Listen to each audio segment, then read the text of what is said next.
జాగృతి 25 August 2025 సంచికలో ప్రచురితమైన మన చరిత్రకు మంచి రోజులు. చరిత్ర రచన ఒక చరిత్రకారుడితో ముగిసిపోదు, ఒక తరంతో ఆగిపోదు. అదొక నిరంతర ప్రక్రియ. సర్వం రాజకీయమయం చేసిన ఒక 50 ఏళ్ల స్వతంత్ర భారత పాలన భారతీయ చరిత్రను అపవిత్రం చేసిందంటే అతిశయోక్తి కాదు. బ్రిటిష్ ఇండియా వలస పాలకులు భారతదేశ చరిత్రకు చేసిన ద్రోహానికి ఇది అదనం, కొనసాగింపు.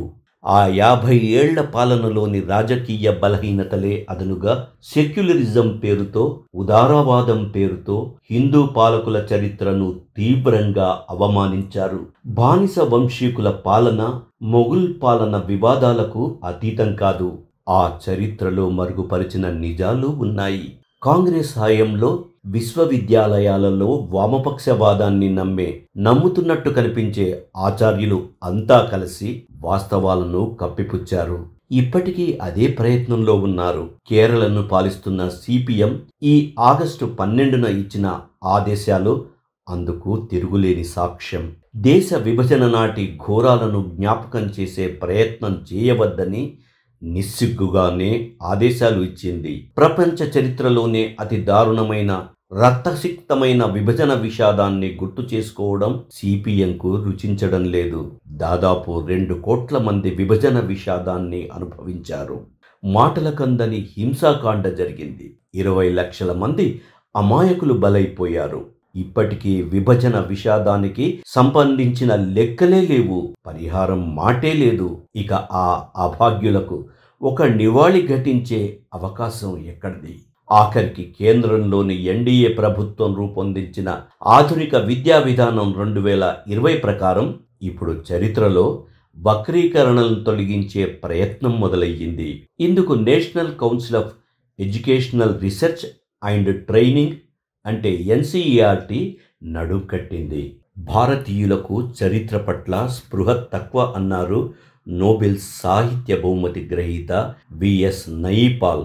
ఆయన సదుద్దేశంతోనే అన్నారు. దీనికి పౌరుషం తెచ్చుకోనక్కర్లేదు, వెంటనే తెచ్చుకోవాల్సింది చరిత్ర పట్ల స్పృహ మాత్రమే.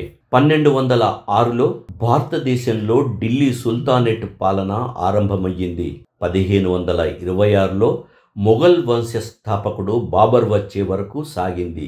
ప్రథమ స్వాతంత్ర సమరం వరకు అంటే 1857 వరకు మొఘలులు పాలించారు. ఇంత సుదీర్ఘ పాలనలో హిందువుల నుంచి ఒక్క చెప్పుకోదగిన ప్రతిఘటన కూడా ఎదురుకాలేదా?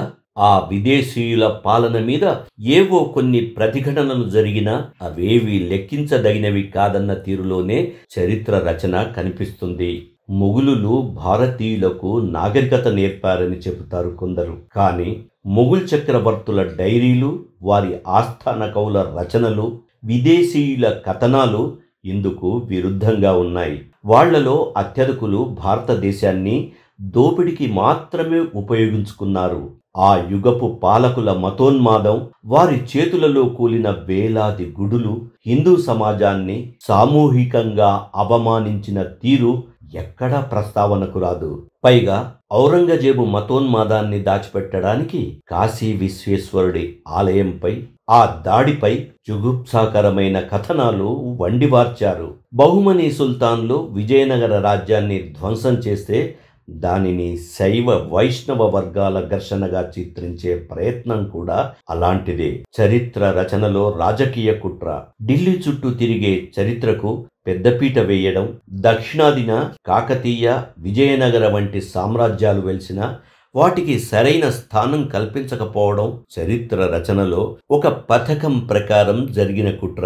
భారత స్వాతంత్ర సమరం ఘనతను కొన్ని కుటుంబాలకి పరిమితం చేయడం, గిరిజన పోరాటాలు, రైతాంగ పోరాటాలు, ఈశాన్య భారతంలో జరిగిన పోరాటాలు ఇవేమీ చరిత్ర పుటలకు చేరకపోవడం కూడా ఒక దుష్ట ఆలోచనతో జరిగినదే. ఇక్కడ జరిగిన శాస్త్ర సాంకేతిక సంపదను పుక్కిటి పురాణాలుగా తేల్చేశారు. చరిత్ర చదివితే రేపటి పౌరులకు దేశం పట్ల గౌరవం ఏర్పడాలి, అంతేకాని నిరాశ కలగరాదు. అలాంటి నిరాశకు భావి భారత పౌరులను దూరంగా ఉంచడానికే ఇప్పుడు ఎన్సీఆర్టీ పాఠ్యపుస్తకాలలో మార్పుల ద్వారా ప్రారంభించింది. చరిత్ర రచనలో సత్యనిష్ట అవసరం. దిగుమతి చేసుకున్న సిద్ధాంతాలకు అనుగుణంగా ఉండే చరిత్రను పారిశ్రామిక విప్లవం తర్వాత వర్గ సంఘర్షణకు దారితీస్తాయనుకున్న పరిస్థితులను శతాబ్దాల నాటి చరిత్రలో చొప్పించే వికృత చర్య స్వేచ్ఛగా జరిగింది. అలాగే మార్క్సిస్ట్ దృక్పథం కలిగిన సూత్రాలలో రాసిన ఏదైనా అదే నిజమైన చరిత్ర అని, జాతీయ భావాలు కలిగిన చరిత్ర కాబట్టి మిగిలినదంతా తిరోగమన భావాల చరిత్ర అని చెప్పడం చరిత్ర రచన పట్ల పెద్ద ద్రోహం. అది కూడా యథేచ్ఛగా జరిగింది. విదేశీ పాలకుల మీద తిరగబడిన వారి ఉద్యమానికి చోదక శక్తి దేశభక్తి కాక మరేమవుతుంది? ఆ చరిత్ర ఏమైందని అడిగితేనే కాషాయీకరణ ప్రయత్నమన్న ముద్ర వేస్తున్నారు. అందుకే చరిత్ర అధ్యయనంలో సమతౌల్యం అనివార్యం. ఆ పనే NCERT స్వీకరించింది. కొత్త విద్యా విధానం ఆశయం కూడా ఇదే. చరిత్ర పుస్తకాల హేతుబద్ధీకరణ కోసం NCERT ఈ ప్రక్రియ ప్రారంభించింది. ఢిల్లీ సుల్తానేట్, మొఘల్ వంశీకుల చరిత్రను తగ్గించడం, కొన్ని అంశాలు పూర్తిగా తొలగించడం ఇందులో భాగమే. 7వ తరగతి విద్యార్థులకు పరాయి పాలకుల చరిత్రను తగ్గించి పురాతన భారతానికి చెందిన రాజవంశాల గురించి, దేశంలోని సాంస్కృతిక ఆధ్యాత్మిక కేంద్రాల గురించి చెప్పే పాఠ్యాంశాలను చేర్చారు. ఒకే అంశాన్ని రుద్ది పెంచిన భారాన్ని తగ్గించి గతానికి వర్తమానానికి బంధం ఉన్న అంశాల గురించి విద్యార్థులకు పరిచయం చేయాలని నిర్ణయించారు. ఏం తొలగించారు, ఏది మార్చారో ఇప్పుడు తెలుసుకుందాం. 7వ తరగతి సామాజిక శాస్త్రంలో ఢిల్లీ సుల్తానేట్, మొఘల్ వంశీకుల గురించిన అధ్యాయాలన్నింటినీ మార్చారు. వాస్తవాలతో కొత్త రూపు ఇచ్చారు. ఢిల్లీ సుల్తానేట్ అంటే 1206లో కుతుబుద్దీన్ ఐబక్ పాలనతో మొదలై 1526 వరకు ఉన్న విదేశీ పాలకుల గురించి. వీరంతా తుర్కిక్, ఆఫ్ఘనిస్తాన్కు చెందిన వారే. ఇందులో మొదటిది బానిస వంశం, రెండోది ఖిల్జీ వంశం, 3 తుగ్లక్లు, 4 సయ్యదులు, 5 లోడీలు. మహమ్మద్ ఘోరీ బాగా నమ్మిన బానిస కుతుబుద్దీన్ ఐబక్, ఇంకా బాల్బన్ అల్లావుద్దీన్ ఖిల్జీ, మహమ్మద్ బిన్ తుగ్లక్, గియాజుద్దీన్ తుగ్లక్, సికిందర్ లోడీ. వీరంతా ఢిల్లీ సుల్తానేట్లో ప్రముఖులు. లోడీలలో ఆఖరి సుల్తాన్ ఇబ్రాహీం లోడీని మొదటి పానుపట్టు యుద్ధంలో ఓడించిన బాబర్ మొఘల్ వంశాన్ని స్థాపించాడు. బాబర్, హుమయూన్, అక్బర్, జహంగీర్, షాజహాన్, ఔరంగజేబు మొదటి భాగం మొఘల్ వంశ పాలనలో కనిపిస్తారు. ప్రతి ఒక్కరూ హంతకుడే. ఔరంగజేబ్ తర్వాత మొఘల్ వంశంలో అంతా అనామకులే. 1857 నాటి బహదూర్ షా, జాఫర్ వరకు ఇలాంటి వారే అందరూ. సాంస్కృతిక వారసత్వానికి పెద్దపీట తొలగించిన ఈ భాగాలకు బదులు భారతీయ రాజవంశాలు, మౌర్యులు, సుంగులు, శాతవాహనుల వివరాలు ఉంటాయి. ఇంకా సాంస్కృతిక వారసత్వం, ఆధ్యాత్మిక ప్రాధాన్యం కలిగిన ప్రదేశాల గురించి వివరిస్తారు. భారతదేశాన్ని పుణ్యభూమిగా ఎందుకు భావిస్తారో కూడా మార్చిన ఆ అధ్యాయాలు వివరిస్తాయి. అయితే పవిత్ర క్షేత్రాల పరిచయం అంటే కేవలం హిందూ పుణ్యక్షేత్రాల పరిచయం ఒక్కటే కాదు. హిందూ ధర్మానికి చెందిన స్థలాలు, క్షేత్రాలతో పాటు ఇస్లాం, క్రైస్తవం, జుడాయిజం, జొరాస్ట్రియిజం, బౌద్ధం, సిక్కు మతాలకు సంబంధించిన క్షేత్రాలను కూడా పరిచయం చేశారు. దీనినే పవిత్ర భౌగోళిక శాస్త్రం అంటున్నారు. ఇంకా 12 జ్యోతిర్లింగాల గురించి ప్రస్తావించారు. చారుధామ్, శక్తిపీఠాలు, పర్వతాలు, నదులు, అడవుల గురించి వివరాలు ఇచ్చారు. కాస్త తరిచి చూస్తే భారతీయ సమాజంలోని ఏకత్వం ఏ విధంగా పరిఢవిల్లిందో ఇవన్నీ చెబుతాయని అర్థం చేసుకోవాలి. దక్షిణ, ఉత్తర భారతాల వాదన ఎంత రాజకీయ ప్రేరేపితమో కూడా అర్థం చేసుకోగలుగుతారు. పూర్వకాలం దేశంలో వర్ణం, జాతి ఏ విధమైన సుస్థిరతను సాధించిందో, తరువాత బ్రిటిష్ హయాంలో మౌఢ్యంగా మారిందో కూడా తెలియజేశారు. బ్రిటిష్ ఇండియాలో వచ్చిన మార్పులతోనే అసమానతలు ప్రబలాయని కొత్త సిలబస్ చెప్తుంది. ఆధునిక కాలానికి సంబంధించిన సాంస్కృతిక విజయాల గురించి కూడా ప్రస్తావించారు. అందులో భాగంగా 66 కోట్ల మంది స్నానమాచరించిన ప్రయాగ్రాజ్ మహా కుంభమేళ గురించి కూడా పాఠం ఉంది. ఇన్ని శతాబ్దాల తర్వాత, ఇన్ని దాడులు దండయాత్రల తర్వాత ఇప్పటికీ భారతీయులలో ఏకాత్మత స్థిరంగా నిలిచి ఉందని ఇది రుజువు చేసింది.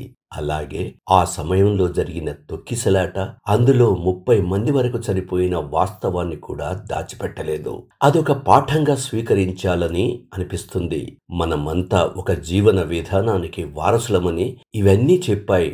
ఆధునిక భారత ప్రభుత్వం తీసుకున్న make in India, Beti Bachao, Beti Padhao, Atal tunnel వంటివి కూడా పాఠ్యాంశాలుగా చోటు దక్కించుకున్నాయి.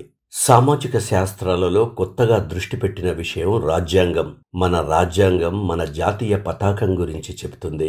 2004లో జాతీయ పతాకం ఎగురవేయడం అనేది ప్రాథమిక హక్కులలో చేర్చడం వంటి అంశాలను బోధించే అవకాశం ఇప్పుడు వచ్చింది. 12వ తరగతి పాఠ్యపుస్తకాలలో కూడా మొఘల్ చరిత్రను తొలగించారు. ఇండియా బియాండ్ 8వ తరగతి సామాజిక శాస్త్రంలో టిప్పు సుల్తాన్, అతడి తండ్రి హైదర్ అలీల చరిత్రను తొలగించారు. నిజానికి ఇంతకాలం దక్షిణ భారతదేశంలో బ్రిటిష్ ఈస్ట్ ఇండియా కంపెనీకి ఎదురైన ప్రతిఘటన పేరుతో ఆ ఇద్దరి చరిత్రలను ఘనంగా బోధించేవారు. ఇప్పుడు తొలగించారు.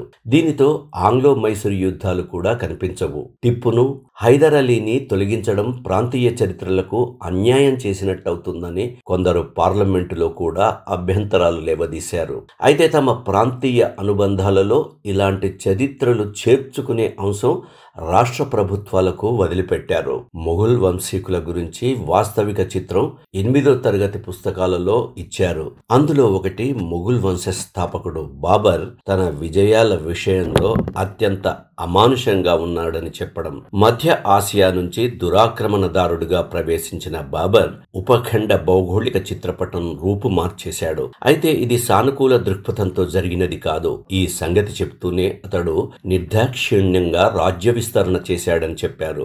ఆ క్రమంలో మొదటి పానిపట్ యుద్ధంలో విజయం, అప్పటికి ఆధునిక యుద్ధ వ్యూహాలలో గెలిచాడన్న విషయాన్ని విస్మరించలేదు. బాబర్ నామా అంటే బాబర్ స్వీయ చరిత్ర ఆధారంగా ఈ వివరాలు ఇచ్చారు. అదే వంశానికి చెందిన అక్బర్ పాలన కూడా నిర్బంధాలతో కూడినదే అని చెప్పారు. అక్బర్ చరిత్ర అంటే పాశవికత, అవసరం కోసం సహనం, వ్యూహాల మిశ్రమమని వ్యాఖ్యానించారు. 1568లో చిత్తోర్గఢ్ను ఆక్రమించినప్పుడు వేలాది మందిని అతడి సైన్యం ఊచకోత కోసింది. మహిళలను, పిల్లలను బానిసలుగా తీసుకుపోయారు. ఈ విషయాలు చెబుతూనే జిజియా పన్నును రద్దు చేసిన విషయాన్ని, రాజపుత్రులను తన దర్బార్లో చేర్చుకున్న సంగతిని కూడా విస్మరించలేదు. ఫతేపూర్ సిక్రీ కేంద్రంగా అతడు భారత రామాయణాలను పర్షియాలోకి అనువదించే పథకం చేపట్టిన సంగతిని కూడా వెల్లడించారు. ఇక ఔరంగజేబ్ సైనిక దాడులతో పాటు అతడి కాలంలోని మత అసహనం గురించి కూడా వివరించారు. అక్బర్ రద్దు చేసిన జిజియాను ఇతడు మళ్లీ ప్రవేశపెట్టాడు. దర్బారు నుంచి సంగీత నృత్యాలను నిషేధించాడు. కాశీ, మధుర ఆలయాల ధ్వంసం వంటి అంశాలను కూడా కొత్త పాఠ్యాంశాలు తెలియజేస్తాయి. 8వ తరగతి పాఠ్యపుస్తకానికి ఎక్స్ప్లోరింగ్ సొసైటీ ఇండియా బియాండ్ అని పేరు పెట్టారు. మొత్తంగా చెప్పాలంటే 13వ శతాబ్దం నుంచి 17వ శతాబ్దం వరకు ఉన్న చరిత్రలో భారీగా మార్పులు చేశారు. ఇక్కడ మార్పులు అంటే చేర్పులు, మార్పులు కూడా. ఢిల్లీ సుల్తానేట్, ముఘల్ పాలన, విజయనగర సామ్రాజ్యం, సిక్కు ప్రతిఘటనల గురించి చరిత్రలో ఈ మార్పులు తీసుకువచ్చారు. ఇలా మధ్యయుగాల నాటి కీలక చరిత్రను తొలగిస్తే ప్రధాన భాగాలను తొలగించినట్టేనని విమర్శకుల ఆరోపణ. భారతీయ వాస్తు, శిల్పకళల మీద, సాహిత్యం, చిత్రలేఖనం మీద ముస్లిం ప్రభావం చాలా ఉందని వాదిస్తున్నారు. నిజానికి 3 ఏళ్ల క్రితమే చరిత్ర పుస్తకాల నుంచి సుల్తానేట్, మొఘలుల భజన తప్పించే ప్రక్రియ మొదలయ్యింది. అంటే 2020 ప్రాంతంలో దీనిని ప్రారంభించారు. 2025 వరకు దీనిని పూర్తి చేశారు. హిందూ సమాజ వైఫల్యం. ఢిల్లీ సుల్తానేట్ తర్వాతి మొఘలు పాలకులు ఇద్దరు ముస్లింలే. ముస్లిం పాలకులలో మతోన్మాదం సహజ లక్షణం కూడా. వాళ్ల దండయాత్రల తర్వాత పాలన మత సూత్రాల ప్రాతిపదికగా ఉన్నవే. తరువాత ఆంగ్లేయుల పాలన వచ్చింది. వీళ్ల ప్రధాన ఉద్దేశ్యం రత్నగర్భ అన్న ఘనత కలిగిన ఈ దేశాన్ని పీల్చి పిప్పి చేయడం. ఈ ఇద్దరి విదేశీ పాలకుల ధ్యేయం తమ తమ మతాలను రుద్దడం కూడా. ఇంత జరుగుతుంటే ఇంత పెద్ద భారతీయ సమాజం ఏం చేసింది? పాలకులు ఏం చేశారు అన్న ప్రశ్న వేసేవారు చాలా మందే ఉన్నారు. ప్రారబ్ధం అదే. ఆ వైఫల్యం ఒక చేదు నిజం. హిందువుల అనైక్యత, లోపించిన దూరదృష్టి, వ్యక్తులుగా చాలామంది ఉన్నతులే అయినా సామాజిక దృష్టి అడుగంటిపోవడం వంటి మహా తప్పిదాలు ఒక మహోన్నత దేశాన్ని దాదాపు 800 సంవత్సరాలు బానిసత్వంలో ఉంచాయి. క్షమార్హం కాని ఆత్మ విస్మృతిలో భారతీయ సమాజాన్ని బంధించాయి. అందుకు శిక్ష ఈ జాతి మీద జరిగిన అత్యాచారాలను గుర్తించడానికి నిరాకరించడం, అక్షరబద్ధం చేయకుండా వదిలివేయడం మాత్రం కాదు. కానీ అంతర్జాతీయ సమాజం చేసింది అదే. 800 ఏళ్లు భారతీయ సమాజం మీద జరిగిన హత్యాకాండ, స్త్రీలను పిల్లలను బానిసలుగా ఎత్తుకుపోవడం వంటి అకృత్యాలను చరిత్రగా నమోదు చేయడానికి, గుర్తించడానికి చాలామంది ముందుకు రాలేదు. వలస పాలనలో భాగంగా ఉండిపోవడం, దేశ చరిత్రను ఆంగ్లేయులు రాసిపెట్టడం కూడా ఈ దేశం మీద జరిగిన మహామారణ హోమాలు, ఘోరాలు, ఘోర కలిలు ప్రపంచ ప్రజల ముందుకు రాలేదు. కానీ ఇంతటి ఊచకోతకు కారణమైన ఢిల్లీ సుల్తానేట్, మొఘల్, బ్రిటిష్ పాలన మనకు చాలా నేర్పిందని చెప్పేవాళ్లు ఎందరో. గుడ్డిలో మెల్ల.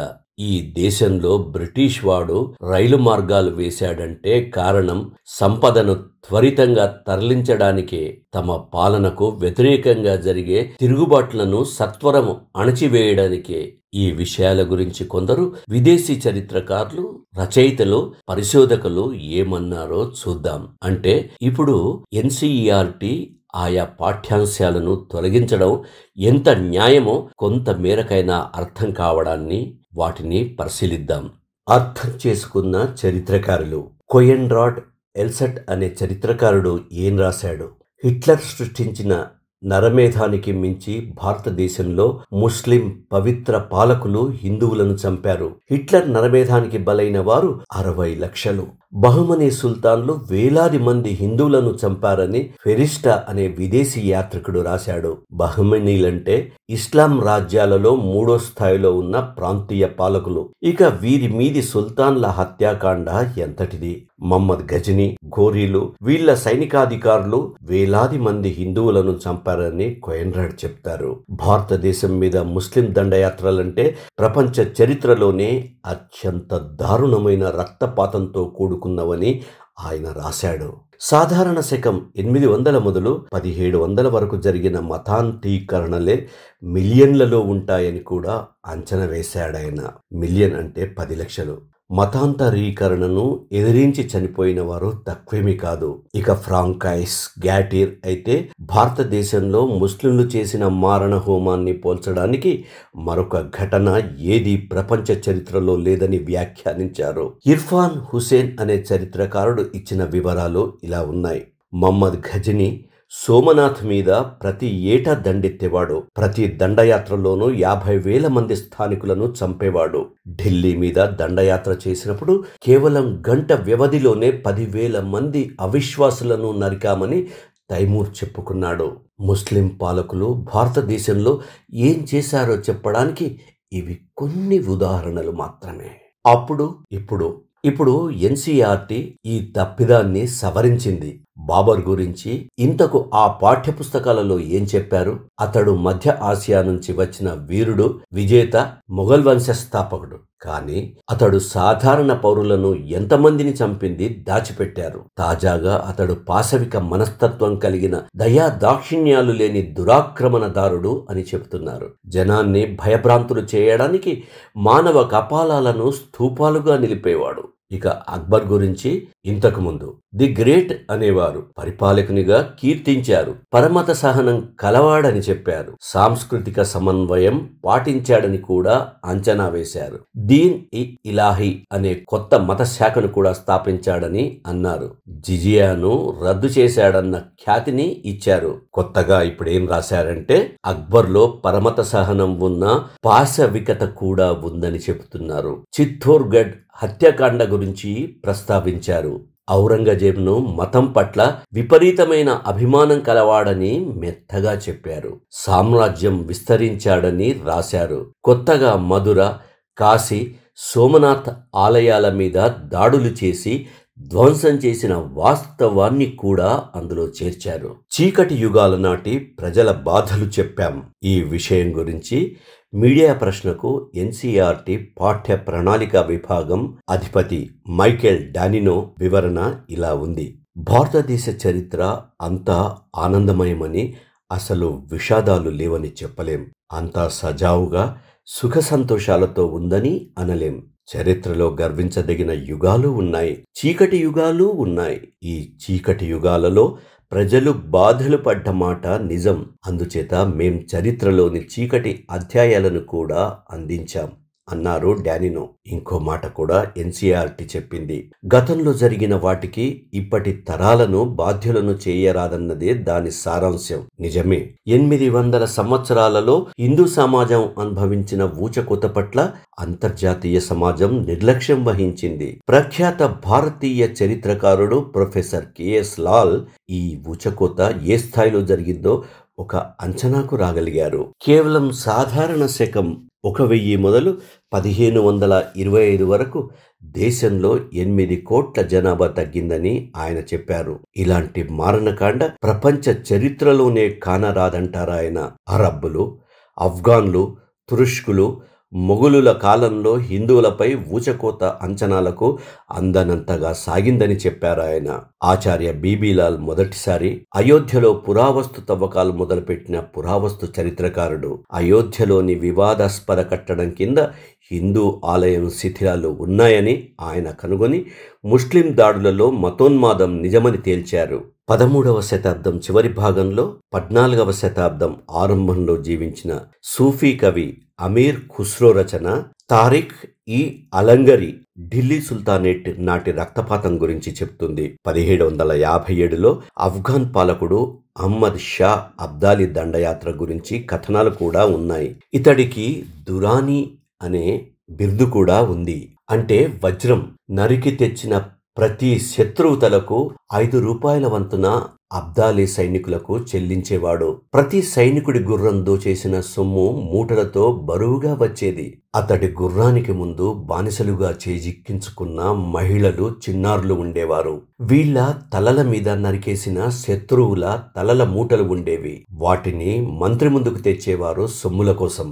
ఇక బానిసలుగా దొరికిన యువతుల గొంతులు రాత్రి వేళల్లో ఎంతగా విలిపిస్తూ ఉండేవో కూడా కొందరు ముస్లిం చరిత్రకారులు, సుల్తానులు సగర్వంగా రాశారు. నరికి తీసుకువచ్చిన తలలతో స్తంభాలు కట్టారు. ఇవి బయట పెడితేనే కదా, లేదా బయట పెట్టమంటేనే కదా విద్య కాషాయీకరణ, చరిత్ర కాషాయీకరణ అంటూ గోల చేస్తున్నారు. ఈ వైఖరి ఎంత నీచమో వాళ్ళకైనా తెలుసా? ఈ చరిత్ర బయట పెడితే ఘర్షణలు వస్తాయట, మత సామరస్యం దెబ్బతింటుందట. అంటే గతంలో ఎన్ని గాయాలు తగిలినా అవి ఇప్పటికీ మానకున్నా అంతిమంగా హిందువులే మౌనం దాల్చాలని ఈ వాదన ఉద్దేశం కాదా? దీనికే నెగేషనిజం అని పేరు పెట్టారు. పాశ్చాత్య చరిత్రకారులు వాస్తవాలు కళ్ళెదుట కనిపిస్తున్న కొన్ని ప్రయోజనాల కోసం వాటిని గుర్తించడానికి నిరాకరించే పాశవిక మనస్తత్వమే నెగేషనిజం అంటే. గతంలో జరిగిన దాని మీదే కాదు, మన కళ్ళ ఎదుట జరుగుతున్న ముస్లిం మతోన్మాదాన్ని మౌనంగా భరించమనే వ్యక్తులు, సంస్థలు లేకపోలేదు. దీనికి సెక్యులరిజం అని పేరు పెడుతున్న వాస్తవం మైనారిటీలను బుజ్జగించడం. దీనికి బలైంది చరిత్ర. వక్రీకరణలకు విరుగుడు. సెక్యులరిజం, వామపక్ష భావజాలం ఉన్న చరిత్రకారులు రాసింది హిందీ తరగతి చరిత్ర పాఠ్యాంశ పుస్తకాలకు ఇప్పటికైనా ఆ బాధ విరగడైంది. సత్యనిష్టకు చోటు దొరికింది. రొమిలా థాపర్, బిపన్ చంద్ర, ఇర్ఫాన్ హబీబ్ వంటి వారు చరిత్రలోని మరకల పేరుతో చాలా భాగాలను మరుగుపరిచారు. ఇందులో అనుమానాలు ఉంటే అయోధ్య తుది తీర్పులో సుప్రీంకోర్టు ధర్మాసనం జేఎన్యూ తరహా చరిత్ర పండితుల గురించి చేసిన వ్యాఖ్యను గమనించాలి. చరిత్ర రచనలో వచ్చిన ఈ దురాక్రమణ ధోరణిని ఖండించిన వారిలో డాక్టర్ కె మహమ్మద్ వంటి వారు కూడా ఉన్నారు. అయోధ్యను హిందువులకు సగౌరవంగా అప్పగించాలని, ఘర్షణ నివారించాలని మహమ్మద్ చేసిన విజ్ఞప్తిని కూడా వివాదాస్పదం చేశారు. జేఎన్యూ బృందం చరిత్ర మేధావులు విక్రమ్ సంపత్ వంటి చరిత్రకారులు, ఆనంద్ రంగనాథన్, సాయి దీపక్ వంటి రచయితలు, ఇటీవలనే రాజ్యసభకు ఎంపికైన మీనాక్షి జైన్ వంటి వారు వాస్తవ చరిత్రను ఆవిష్కరించే ప్రయత్నం అద్భుతంగా చేస్తున్నారు. వామపక్ష ఉదారవాదులలో ఎక్కువ మంది గిరిజనోద్యమాల జోలికి మాత్రం వెళ్ళలేదు. దేశం కోసం గిరిజనులు చేసిన త్యాగాలను గుర్తించకుండా వారిని ప్రధాన స్రవంతిలో కలవడం ఎలా అన్న ప్రశ్న ఈ ఉదారవాద చరిత్రకారులు వేసుకోలేదు. పైగా క్రైస్తవ మిషనరీలు సృష్టించిన గిరిజనులు హిందూ సమాజంలో భాగం కాదన్న వాదనలను బలపరిచే విధంగా కథనాలు తీసుకువచ్చారు. వారి ఉద్యమాల కంటే, వారి స్వేచ్ఛాకాంక్ష కంటే, ఆచార వ్యవహారాల మీద వారికి ఉన్న నిష్ఠ కంటే అసలు వారు హిందూ సమాజంలోని వారు కాదన్న విషయానికి ఎక్కువ ప్రాధాన్యం ఇచ్చిన ఘనులు వీరు.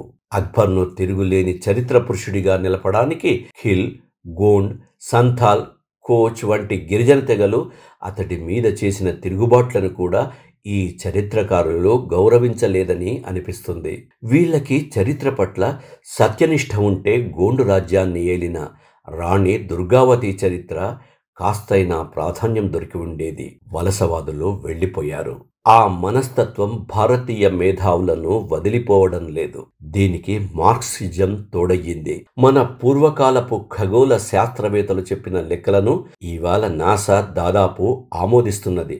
పాణిని అష్టాధ్యాయి వ్యాకరణ సూత్రాలను ఇప్పటికీ ప్రపంచం ప్రామాణికంగా స్వీకరిస్తుంది. మన పురాణ పురుషుడు ధనర్వంతరి చేతిలో జలగ ఉంటుంది. ఇవాళ జలగ వైద్యానికి పాశ్చాత్య దేశాలలో పెద్దపీట. ఇదంతా గతాన్ని కీర్తిస్తూ మైమర్చిపోమ్మని చెప్పడానికి కాదు, దాని నుంచి స్ఫూర్తి పొందమని చెప్పడానికే. మన గతం మనకు గర్వకారణంగా ఉండాలి.